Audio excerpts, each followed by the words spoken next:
حویلی کے بڑے سے کمرے میں وہ پلنگ کی پانتنی کے قریب اکڑو بیٹھی ہوئی تھی۔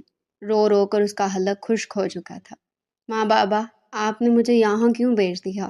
وہ 13 سالہ زوفشا چیخ چیخ کر رو رہی تھی۔ اس کے چہرے پر آنسوؤں کی مٹی مٹی سی لکیریں تھی۔ حلق خشک ہو چکا تھا۔ اس کمرے میں بری طرح کانپنے لگی۔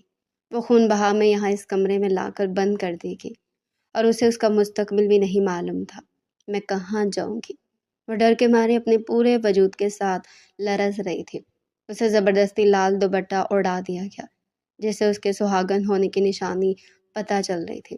وہ محض 13 برس کی لڑکی خون بہا میں آئی تھی اور اب اس کمرے میں اپنے مجازی خدا کا نہ چاہتے ہوئے بھی انتظار کر رہی تھی۔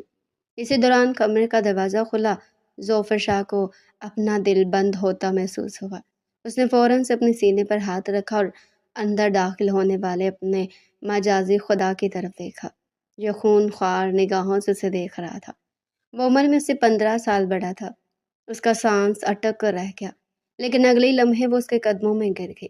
مجھے میرے ماں بابا کے پاس جانے دے، مجھے یہاں سے جانے دے، میں آپ کے پاؤں پڑتی ہوں، مجھے ان کے پاس جانا ہے، میرا کیا قصور ہے بھلا؟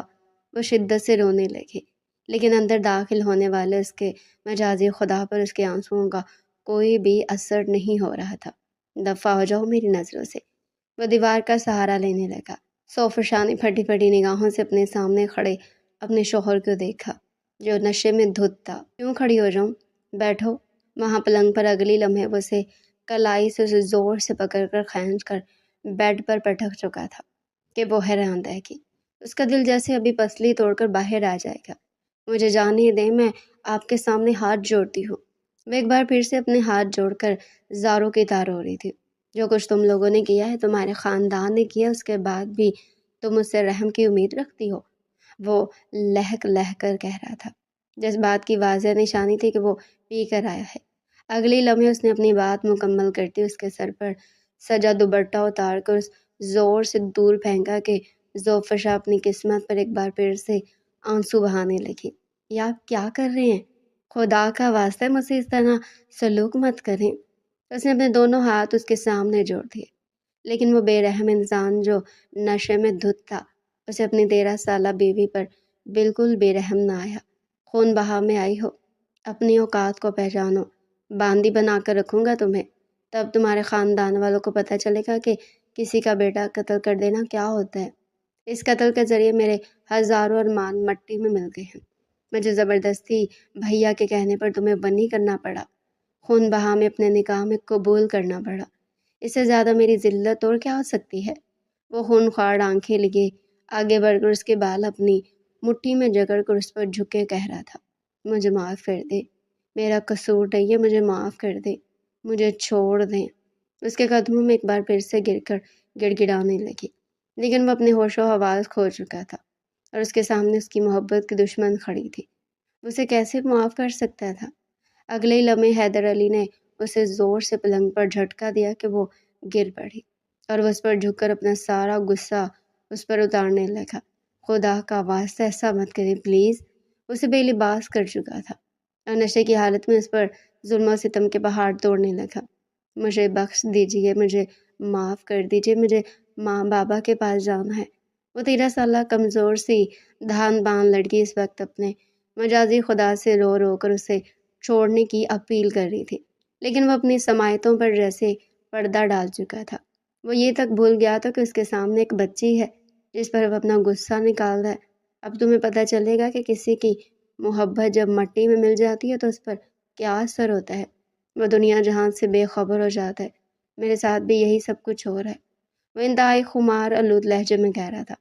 ایسا لگ رہا تھا کہ جیسے اس نے بہت زیادہ نشہ کر لیا ہے اور نشے کی حالت میں اس نے اپنی 13 سالہ بیوی ظفر شاہ پر تشدد کے کئی نشان چھوڑے۔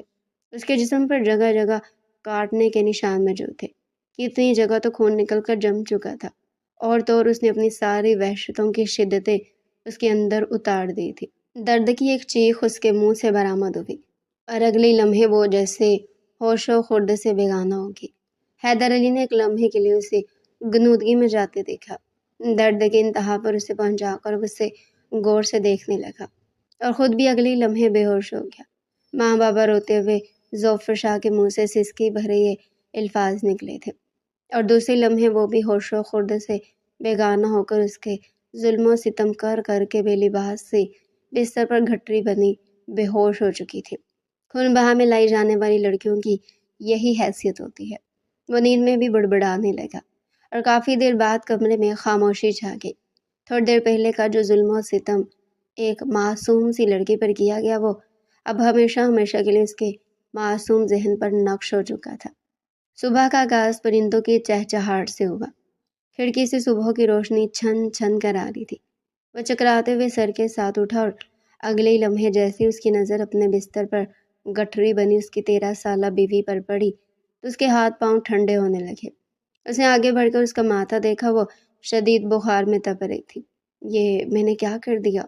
اسے اگلے ہی لمحے اپنی سنگین غلطی کا احساس ہوا۔ میں اتنا ظالم کیسے ہو سکتا ہوں؟ وہ شرمندہ ہونے لگا۔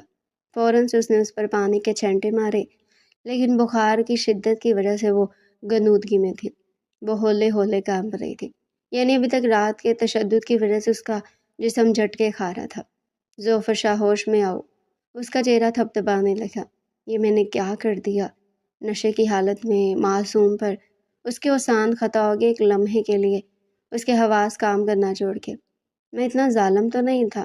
اس نے خود سے خود کلامی کی، اور فوراً سے اٹھ کر واش روم میں جا کر اپنے منہ پر پانی کے چھینٹے مارے۔ وہ گہرے گہرے سانس لینے لگا۔ یہ مجھ سے کیسی غلطی ہوگی ہے؟ اس کے ہاتھ بھی کانپ رہے تھے، لیکن اب جو کچھ ہو چکا تھا اسے کوئی نہیں بھول سکتا۔ اسے اپنی ماں کی بات یاد آئی۔ حیدر علی، آج تمہیں اپنی ماں کی تربیت کا ثبوت دینا ہے۔ میں تمہارے بابا کی اس فیصلے کے خلاف ہوں، لیکن تمہیں ایسا کچھ بھی نہیں کرنا۔ اس نے اپنی ماں کی تربیت مٹی میں ملا دی تھی، اور جو کچھ بھی ہوا وہ ناقابل یقین تھا۔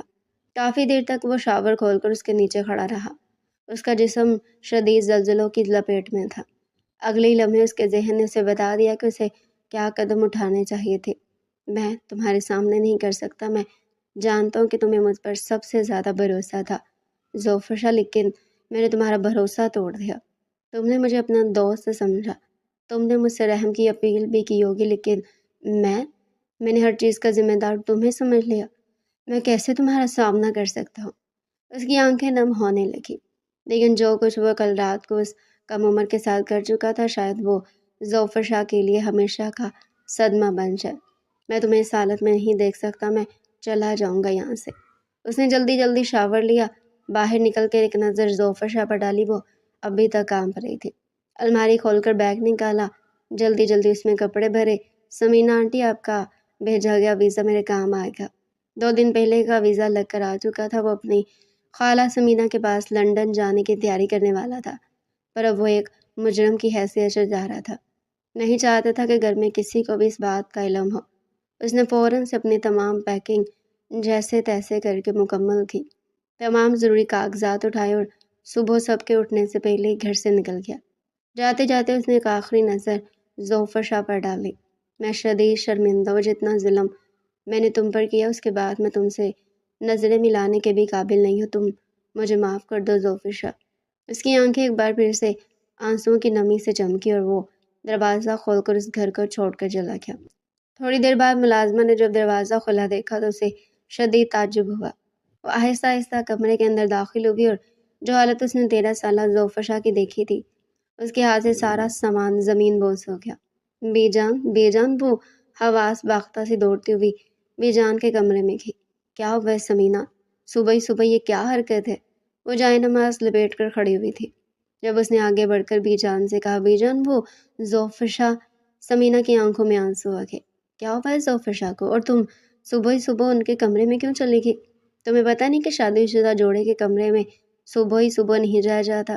نہیں بی جان، وہ اس نے فوراً سے بی جان کی بات کاٹ کر اپنی بات کہنا چاہی، لیکن اسے الفاظ نہیں مل رہے تھے۔ بتاؤ تو صحیح، ہوا کیا ہے؟ ظفر شاہ کو شدید بخار، اور وہ انتہائی نازیبا حالت میں اپنے کمرے میں موجود ہیں۔ بی جان کے ہاتھوں سے تسبیح گر کر ٹوٹ چکی تھی۔ انہوں نے جائے نماز وہیں چھوڑا اور دوڑتے ہوئے اس کے کمرے میں آئی۔ استغفر اللہ! انہوں نے فوراً سے آگے بڑھ کر اپنی چادر اتار کر ظفر شاہ کو اڑا دی۔ خبردار کسی کو بھی یہ مت بتانا، فوراً سے اس کے کپڑے لاؤ، یہ تو بخار میں تپ رہی ہے۔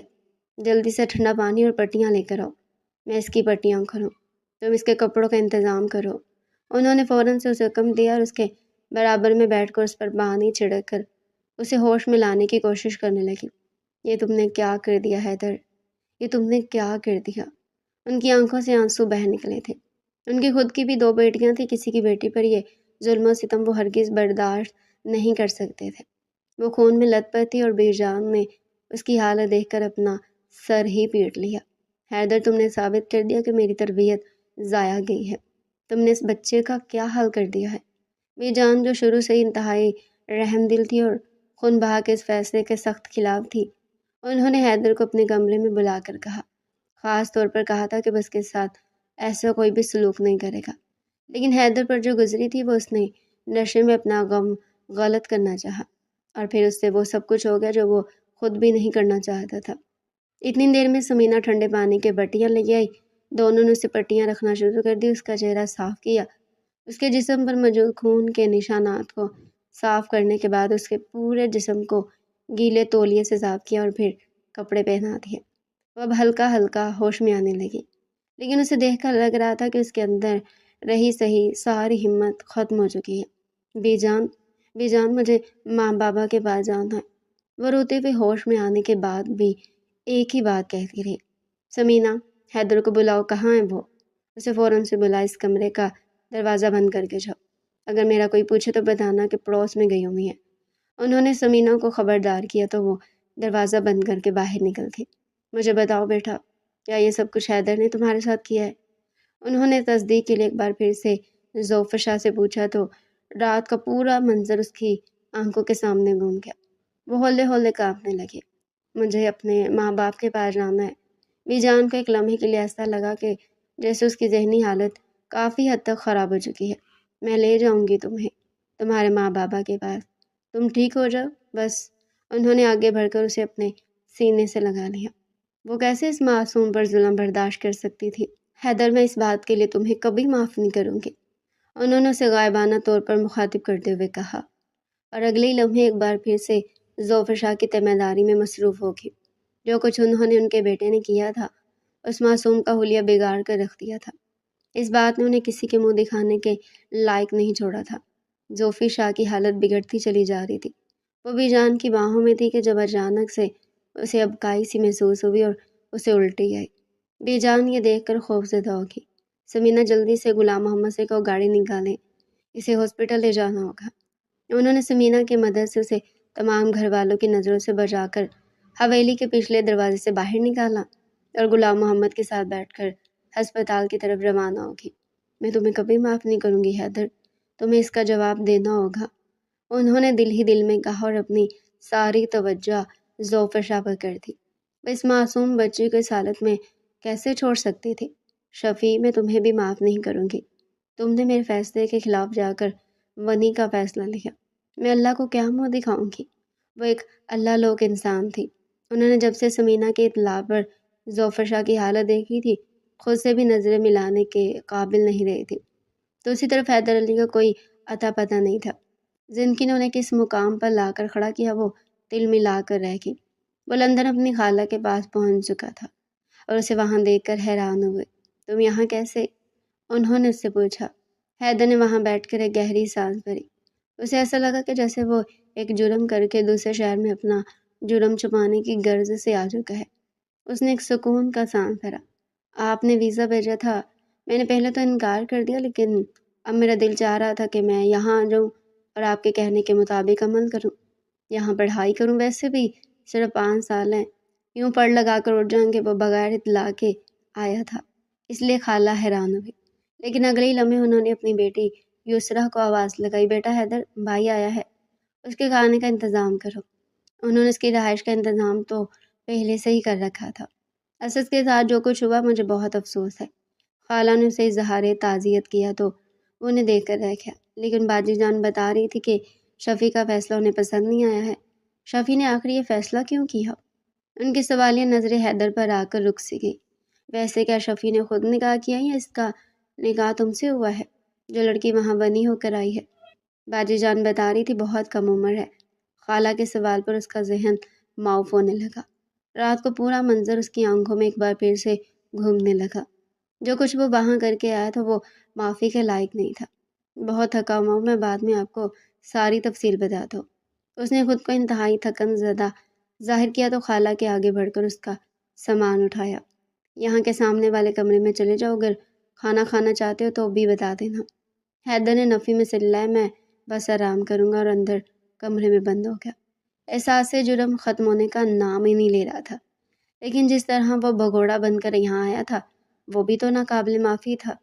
اسے چاہیے تھا کہ وہ ظفر شاہ کی حالت کے بارے میں گھر والوں کو بتائیں۔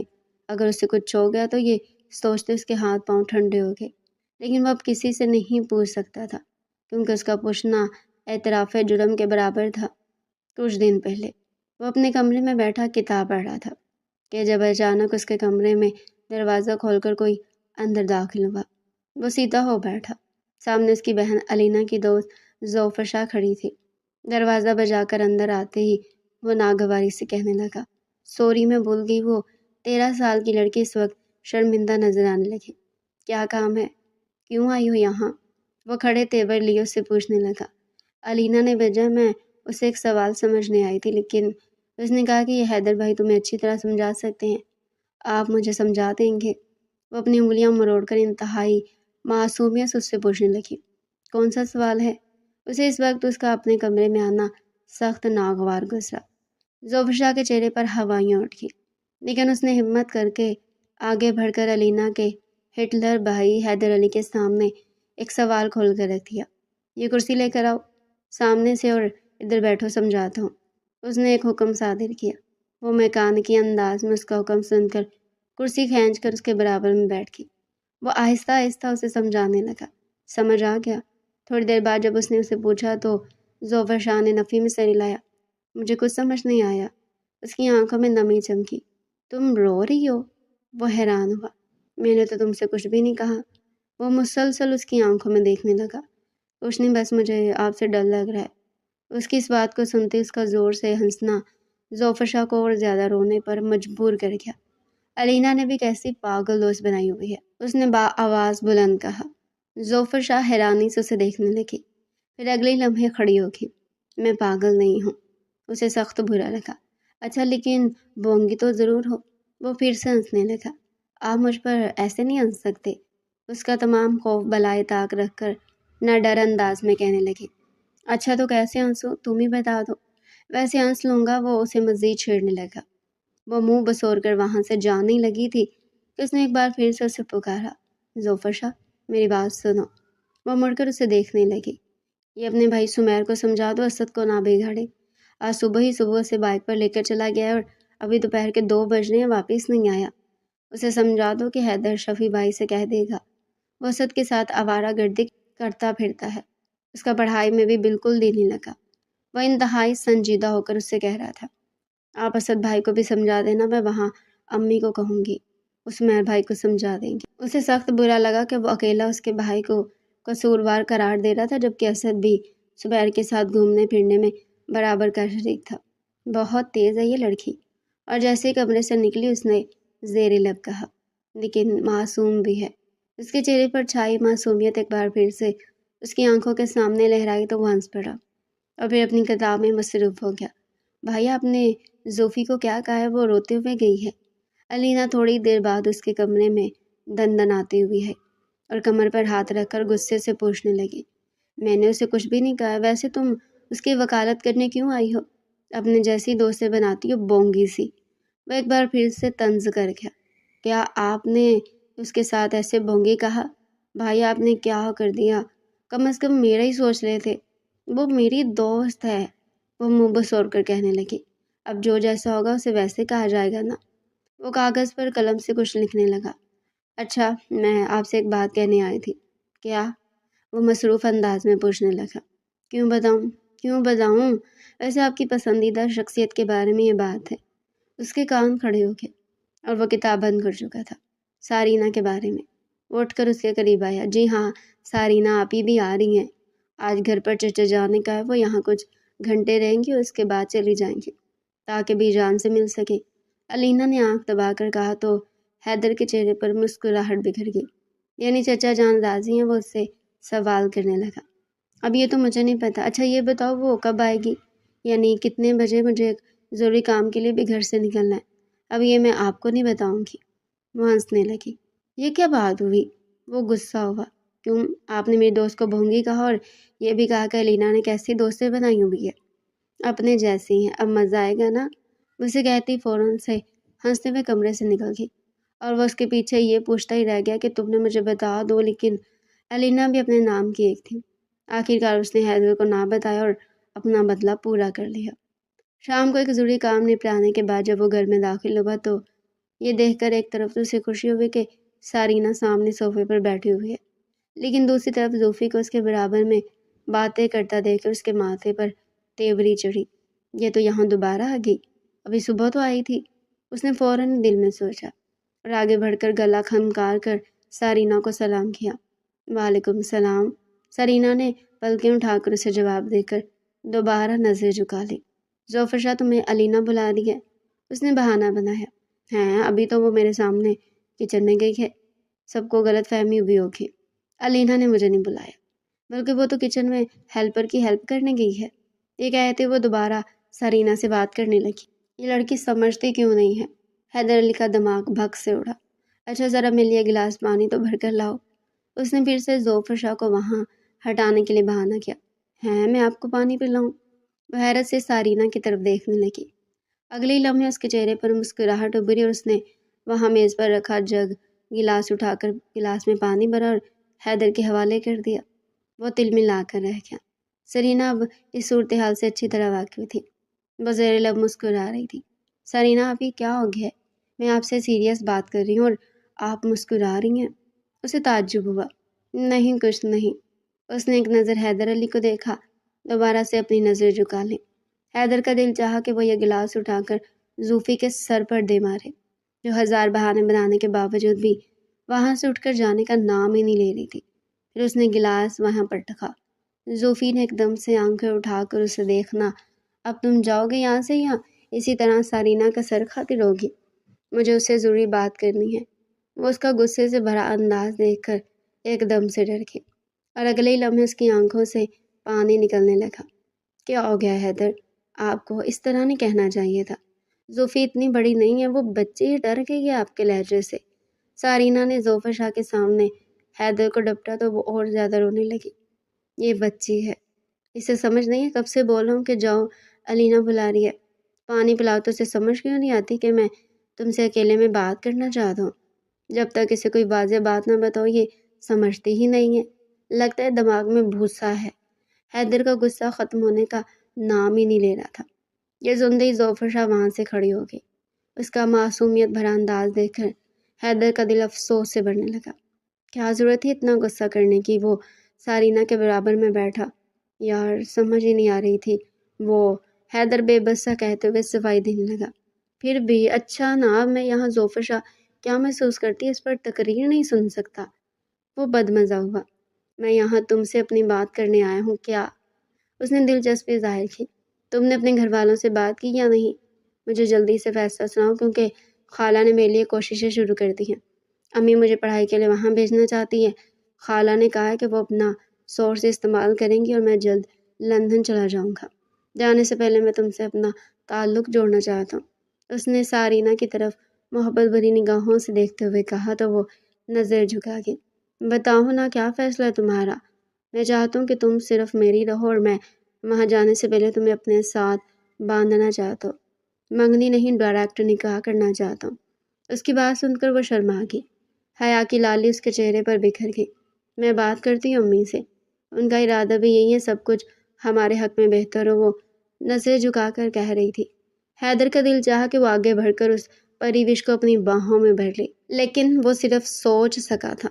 وہ اٹھ کر جانے لگی تو پیچھے سے حیدر نے اسے پکارا، بات سنو سارینہ۔ وہ مڑی، اس کی بات کی منتظر دکھائی دی۔ بہت پیاری لگ رہی ہو۔ وہ غور سے اس کا چہرہ دیکھتے ہوئے کہنے لگا، ویسے میں کہنا چاہتا تھا کہ تمہارے پاس صرف 2 دن ہیں، کسی بھی طرح راضی کرو گھر والوں کو، پھر میں بی جان سے بات کروں گا۔ وہ نظریں نیچے کیے مسکرا کر اسبات میں سر ہلانے لگی۔ ٹھیک ہے۔ اس کی آواز قدرے دھیمی تھی۔ ان کے درمیان محبت آہستہ آہستہ پروان چڑھ رہی تھی، لیکن وہ نہیں جانتے تھے ان کی محبت اپنی منزل تک پہنچ بھی پائے گی یا نہیں۔ حویلی میں سناٹا چھایا ہوا تھا۔ اس سناٹے کو چیرنے والی آواز غلام محمد کی تھی۔ وہ دوڑ کر بی جان کے کمرے کی طرف جا رہا تھا۔ بی بی جی غضب ہو گیا، غضب ہو گیا۔ اس کے واویلا کرنے پر بی جان جو اپنے کمرے میں تسبیح پڑھ رہی تھی، ایک دم سے اپنے سینے پر ہاتھ رکھا۔ آج صبح سے ان کا دل گھبرایا ہوا تھا۔ کیا ہوا ہے؟ ان کی آواز نہیں نکل رہی تھی۔ بی بی جی اسد صاحب، وہ رونے لگا۔ اسد صاحب کو کسی نے قتل کر دیا بی جان، وہیں بیٹھ کر رونے لگے۔ یہ کیسے ہو سکتا ہے؟ شور سن کر شفیع جو ان کا بڑا بیٹا تھا، شادی شدہ تھا، وہاں چلا آیا۔ تمہارا دماغ خراب ہو گیا کیا؟ ہول فول بک رہے ہو؟ ایسا کچھ بھی نہیں ہو سکتا، اسد کو کچھ بھی نہیں ہوا ہوگا، تم جھوٹ کہہ رہے ہو۔ اس نے ضرور کوئی مزاق کیا ہوگا نا۔ امی جان، شفیع کے اپنے پیروں تلے سے زمین کھسک گئی تھی۔ وہ گاؤں کی پنچایت کا سردار بننے والا تھا۔ ایسے میں اس واقعے کا جو ہونا وہ بہت بڑی آزمائش سے گزرنے والا تھا۔ حیدر کا ہے، اسے کہو میرے ساتھ آئے، ہم دونوں مل کر اسے تلاش کریں گے۔ وہ ایک دم سے بدحواس ہو کر باہر کی جانب جانے لگا۔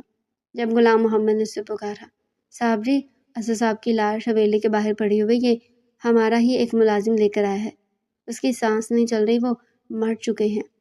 وہ اٹک کر شفیع کو سب کچھ بتانے لگا۔ حیدر بھی وہاں آ کر سب کچھ سن چکا تھا۔ اس کی آنکھیں پھٹی کی پھٹی رہ گئی۔ کس کے ساتھ تھا وہ؟ یہ کیسے ہوا؟ کس نے اسے قتل کیا؟ شفیع رونے لگا۔ پھر فوراً سے باہر جا کر اسد کو دیکھا۔ وہ بے جان سا جسم تھا، روح کب کی پرواز کر گئی تھی۔ وہ دونوں وہیں بیٹھ کر اپنی بھائی کی لاش پر ماتم کرنے لگے۔ کس نے کیا اس کا قتل؟ مجھے بتاؤ تم۔ شفیع کی آنکھیں خون رنگ ہونے لگی۔ ملازم نے بتایا کہ انہیں جنگل میں فائرنگ کی آواز آئی۔ وہ ملازم ان کے ساتھ شکار کے لیے گیا ہوا تھا۔ اور کون تھا شکار کے لیے اس کے ساتھ؟ غلام محمد کی بات کاٹ کر فوراً سے پوچھا۔ جی وہ گھبرانے لگا۔ اس کے ساتھ سمیر تھا۔ یہ سنتے جہاں شفیع کے ہوش اڑے، وہاں حیدر کی آنکھوں میں بھی خون اتر آیا۔ علینا۔ وہ فوراً سے اپنی بہن کو آواز دینے لگے۔ اسے بھی خبر ہو چکی تھی۔ وہ منہ پر ہاتھ رکھ کر روتے ہوئے وہاں باہر آئے۔ تم نے اپنے بھائی کی لاش کو دیکھا؟ کرو ماتم، تمہاری دوست کے بھائی نے یہ سب کچھ کیا ہے۔ میں نے اسے منع بھی کیا تھا کہ وہ اس سے دور رہے، لیکن اس نے نہیں سنی میری بات۔ اب ہم اسے بھی ایسی سزا دیں گے کہ وہ زندگی بھر یاد رکھے گا۔ وہ دونوں بھائی جذبات کی شدت سے مغلوب تھے۔ اسے پکڑ کر لاؤ جہاں بھی ہے، وہ چاہے اسے زمین کھا جائے یا آسمان نگل جائے، وہ رات کو ہر حالت میں میرے سامنے حاضر ہو جانا چاہیے۔ حیدر علی نے خون خوار نگاہوں سے غلام محمد کی طرف دیکھتے ہوئے حکم صادر کیا۔ وہ فوراً سے تمام ملازموں کے ہمراہ باہر چلا گیا۔ اٹھو حیدر، ہمیں کفن دفن کا انتظام کرنا ہے۔ شفیع نے آگے بڑھ کر صدمے سے چور حیدر کے کندھے پر ہاتھ رکھا۔ اسد شفیع سے زیادہ حیدر کے قریب تھا، لیکن پچھلے کچھ مہینوں سے وہ حیدر کی کوئی بات ماننے کے لیے راضی نہ تھا۔ تعزیت کے لیے آئے مہمانوں سے حویلی بھر چکی تھی۔ وہ دونوں اسد کے غم میں وہیں بیٹھے اسے یاد کرنے لگے۔ رفتہ رفتہ رات ڈھل گئی۔ تمام مہمان چلے گئے۔ اسد کو مغرب کی نماز کے بعد ہی سپرد خاک کر دیا گیا۔ رات کے وقت تمام ملازمین شفیع کے کمرے میں جمع ہو گئے۔ ان کی کیا خبر ہے؟ وہ اپنے چھوٹے بیٹے کو گود میں اٹھائے پوچھنے لگا۔ سمیر ہمیں کہیں بھی نہیں ملا، وہ روح پوش ہو گیا ہے۔ شفیع کی گہری پرسوچ نگاہیں خلا میں گھور رہی تھی۔ تم نے کیا سوچا ہے شفیع؟ بی جان، جس تمام عرصے خاموش تھی اور اپنے جوان بیٹے کو کھونے کے بعد بھی پہاڑ کا حوصلہ رکھتی تھی، انہوں نے اس سے سوال کیا۔ میں کل سب سے پہلے جا کر پگ پہنوں گا، اس کے بعد میں فیصلہ سناؤں گا کہ میں نے کیا سوچا ہے۔ وہ پرسوچ نگاہوں سے بی جان کی طرف دیکھتے ہوئے بولا، کوئی بھی ایسا فیصلہ مت کرنا کہ ہم ظالموں میں شمار ہو جائیں۔ بے جان کو کہیں نہ کہیں اندازہ ہو گیا تھا کہ وہ کیا سوچے ہوئے ہے۔ گاؤں کی کسی فرزودہ رسم کی ہمارے گھر میں کوئی جگہ نہیں ہے۔ انہوں نے اپنے دونوں بیٹوں کو انگلی اٹھا کر وارننگ دینے والے انداز میں کہا، اگر صلح کی طرف قدم بڑھے تو زیادہ بہتر ہے کہ اللہ معاف کرنے والوں کو پسند کرتا ہے۔ جب تک کسی پر جرم ثابت نہ ہو تب تک کسی پر بھی ظلم نہیں کرنا۔ انہوں نے شفیع کو ہدایت کی۔ اگلی صبح گاؤں کی پنچایت بلائی گئی۔ شفیع کے سر پر پگڑی رکھتی تھی۔ سمیر تو غائب تھا، لیکن اس کے والد صاحب اپنی بیگم کے ہمراہ وہاں سر جھکائے ان کا فیصلہ سننے کے منتظر تھے۔ وہ رو رہے تھے، معافی مانگ رہے تھے، لیکن شفیع تو انہیں کسی طور معاف کرنے کے لیے تیار نہ ہوا۔ اس نے بی جان کی نصیحت کو سرے سے کوئی اہمیت نہ دی، اور پھر تمام لوگوں کے سامنے اس نے جو فیصلہ کیا اس فیصلے نے سب لوگوں کو شرطر کر کے رکھ دیا۔ میں اسد کے جرم میں سمیر کو نامزد کرتا ہوں۔ یہ بات واضح تھی کہ جائے وقع پر سمیر کو واضح طور پر بھاگتا ہوا دیکھا گیا ہے اور اس کے گواہ بھی میرے پاس ہیں۔ پھر اس نے ملازم کو اپنے پاس بلایا۔ اس نے جو کچھ دیکھا وہ دہرا دیا کہ تمام گاؤں کے لوگ اب شفیع کا اگلا فیصلہ سننے کے منتظر تھے۔ ہمیں معاف کر دے، اگر ہمارا بیٹا ہمیں ملے گا تو ہم خود اپنے ہاتھوں سے اسے آپ کے حوالے کر دیں گے۔ سمیر کے والد صاحب نے اپنے دونوں ہاتھ جوڑ کر روتے ہوئے کہا۔ تو شفیع نے نفرت سے ان کی طرف دیکھا۔ تب تک ہماری روح کو چین نہیں ملے گا، ہمیں ایک ایسا فیصلہ کریں گے کہ تمام لوگ راضی ہو جائیں گے۔ اس نے کہتے ساتھ اس کی والدہ کی طرف نظر دوڑائی جو اپنی 13 سالہ بیٹی کے ساتھ بیٹھی ہوئی تھی اور وہ صدمے سے چور اپنی ماں کے آنسو صاف کر رہی تھی۔ ایک لمحے کے لیے شفیع کی آنکھیں چمکی۔ فیصلہ ہو گیا ہے۔ وہ ایک دم سے کھڑا ہوا، اپنے ہاتھ پیچھے کی طرف باندھ کر چند قدم آگے آیا۔ پنچایت کے فیصلے کے مطابق سمیر کی غیر موجودگی تک اس کی بہن کو بری کیا جائے گا۔ یہ سنتے ہی جہاں سمیر کے والد صاحب کے ہوش اڑے وہیں زوفی کے پیروں تلے سے بھی زمین کھسک گئی۔ وہ ششدر نگاہوں سے اپنی ماں کی طرف دیکھنے لگی اور تیزی سے ادھر ادھر دیکھ کر دوڑنا شروع کر دیا۔ پکڑو اسے، شفیع نے فوراً سے حکم دیا تو ملازم اس کے پیچھے دوڑے اور ایک دم سے اسے گھیر لیا۔ ہمیں معاف کر دو، یہ کیسا فیصلہ ہے؟ سمیر اسد کا دوست تھا، کوئی قتل اول تو وہ کر ہی نہیں سکتا۔ اگر اس نے ایک قتل کیا بھی تو اس کی سزا اس سے ملنی چاہیے، اس کی بہن کو نہیں۔ اس کے والد صاحب بہت زیادہ ڈرے ہوئے تھے، یہاں تک کہ وہ رونے لگے، لیکن شفیع نے جیسے اپنا دل پتھر کر لیا۔ بٹھاؤ اسے گاڑی میں، نے اسے حکم دیا۔ ہم اسے بندی کر کے لے جا رہے ہیں۔ اور وہ یہ فیصلہ سنا کر خود بھی آگے آ کر گاڑی میں بیٹھ گیا۔ حیدر علی بھی پریشان ہو گیا۔ بھائی جان، یہ آپ کیا کر رہے ہیں؟ یہ غلط ہے، اس نے شفیع سے کہا۔ آپ اسے کس کے ساتھ بندی کریں گے؟ لیکن وہ کوئی جواب نہیں دے رہے تھے۔ ساری توجہ گاڑی کے شیشے سے نظر آنے والے مناظر پر تھی۔ تھوڑی ہی دیر بعد گاڑی حویلی کے پاس رکی تو وہ حویلی کے اندر رونت سے چلتے ہوئے داخل ہوا۔ می جان نے فوراً سے آگے آ کر پوچھا، کیا فیصلہ کیا پھر تم نے؟ انصاف تو کیا ہے نا؟ وہ فکر مندی سے کہنے لگی، انصاف ہی کیا ہے۔ پھر اس نے ملازم کی طرف دیکھا، جاؤ اسے اندر لے کر آؤ۔ بی جان نے پتھرائی ہوئی نگاہوں سے اسے دیکھ کر پوچھا، کس کو اندر لانے کا کہہ رہے ہو؟ کسے لے کر آئے ہو؟ کیا سمیر پکڑا گیا ہے؟ نہیں، بلکہ میں اس کی بہن کو بری کرنے کے لیے لے کر آیا تھا۔ یہ سنتے بی جان کے ہاتھوں سے تسبیح گر چکی تھی۔ تمہارا دماغ تو نہیں خراب ہو گیا؟ گاؤں کی فرسودہ رسم کب کی ختم ہو چکی ہے، تم اسے دوبارہ زندہ کیوں کر رہے ہو؟ اور زوفشا اتنی چھوٹی ہے، صرف 13 سال کی ہے وہ۔ انہوں نے شفیع کو ہوش دلانے کی کوشش کی، اور تم تو شادی شدہ ہو نا، پھر اسے کس کے ساتھ بنی کرو گے؟ بی جان نے شفیع کو معاملے کی سنگینی کا احساس دلانے کی کوشش کی۔ اس پورے عرصے میں حیدر علی بالکل خاموش کھڑا تھا۔ شفیع نے سکون بھری نگاہوں سے بی جان کی طرف دیکھا۔ میں اس بات کو اچھی طرح جانتا ہوں، لیکن اسد کو انصاف دلانے کے لیے میں کچھ بھی کر سکتا ہوں، اور سمیر کی بہن سے نکاح میں نہیں بلکہ حیدر علی کرے گا۔ یہ سنتے ہی حیدر علی اپنی جگہ پر کھڑا ہو گیا۔ یہ آپ کیا کہہ رہے ہیں؟ ایسا کیسے ہو سکتا ہے؟ وہ پھٹی پھٹی نگاہوں سے ان کی طرف دیکھنے لگا۔ بی جان انہیں کہیں کہ یہ اپنا فیصلہ واپس لے لیں، میں ہرگز ایسا نہیں کروں گا، میری بھی کوئی زندگی ہے۔ وہ بلبلا اٹھا اور اس نے بی جان کے سامنے صاف انکار کر دیا۔ تو گویا تمہیں اسد کی روح کو انصاف نہیں دلانا؟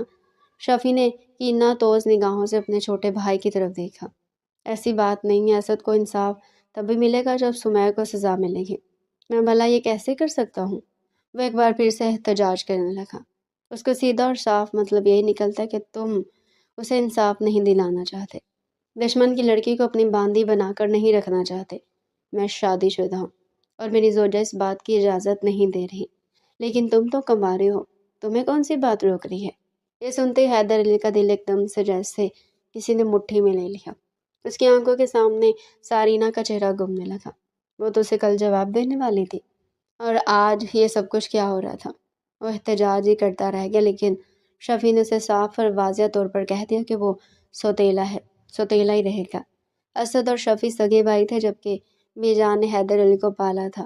وہ ان کی نند کا بیٹا تھا، اور یہ راز شفیع نے اسی دن انکشاف کیا جب وہ اسے زوفشا کے ساتھ نکاح کرنے کے لیے راضی کر رہا تھا۔